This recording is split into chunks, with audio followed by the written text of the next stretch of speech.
Hello.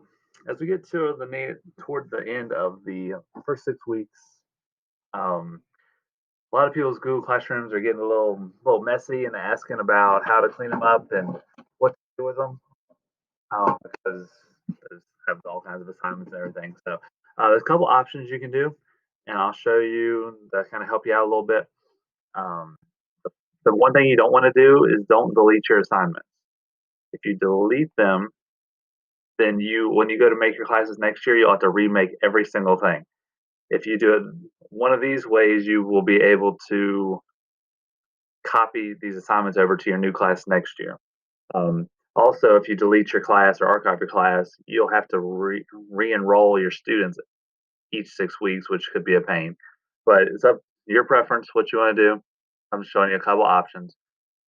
So first thing, what you could do is if you have your assignments in topics, you can rename this. It's just a sample class of what I have. If you just want to say like first 6 weeks, okay,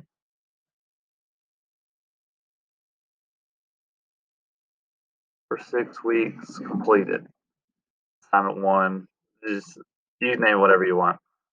But what you could do is you could rename it, and then you could bring it on down here to the bottom,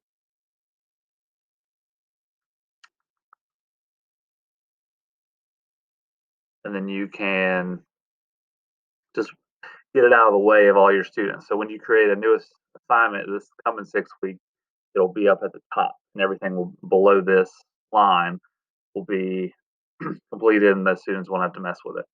So that's one option. Next option is you could, if you don't have your assignments in topics, you can create a new one, which I've done down here. But I want to create a topic and just name it for 6 weeks completed. Add that topic, and I'll put it up at the bottom. I'll just slide it down back back down here a little slow. Okay, so I'm going to put this in here. For 6 weeks completed. I can come up here and I can either drag my assignment individually down there, or I can come up here and edit it, and I can change the name of the topic to first 6 weeks completed. Totally up to you which way you want to do on that one. Just trying to get things split down. There's no way to like hide a post without deleting it, which you don't want to do. But you can slide these down to the bottom. Okay. Um, so those are the two options inside this class. Another option you have is you could create a empty classroom and just have it as like a storage ground. So if I create a class, then I would be able to do just like storage class.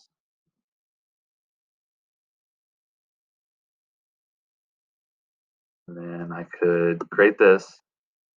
And what I would do here is I would reuse posts from the other classes, and I could store them in here. And then if I wanted to, I could delete them out of my other class.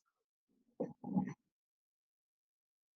if I go to classwork, and if I want to create and reuse a post, I could come over to from another class. Let's pick one. And I can reuse this post and put it into this class, and I can just save it as a draft for now because I won't have it. You don't have any students in here. It's just a storage place. So one other thing you could do, I want to show you what the importance of that is. So I'm going to go back in my classes, and I'm going to go back down to where I was. Okay. You click on 3 little dots. I can copy a classroom, and it'll take all my assignments with me. So if I copy it, and I'll just do copy that. And what this does is it copies all your assignments. Does not copy your students over. It takes students away. The only thing you'll have to adjust next year would be your due dates, which you would have to do anyway. So it'll take it just a second.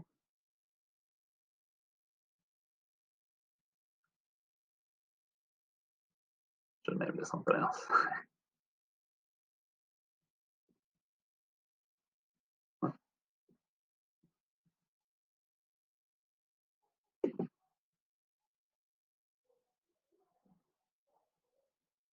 Okay, there it is. Is that refresh it?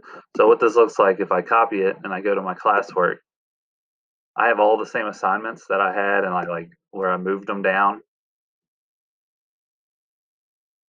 They're in there, saved as drafts, ready to go. So that way, the main point is you do not want to lose your work. You don't want to have to recreate every single thing you do next year. You can always edit it and change it, but going through and remaking it, don't want to do it.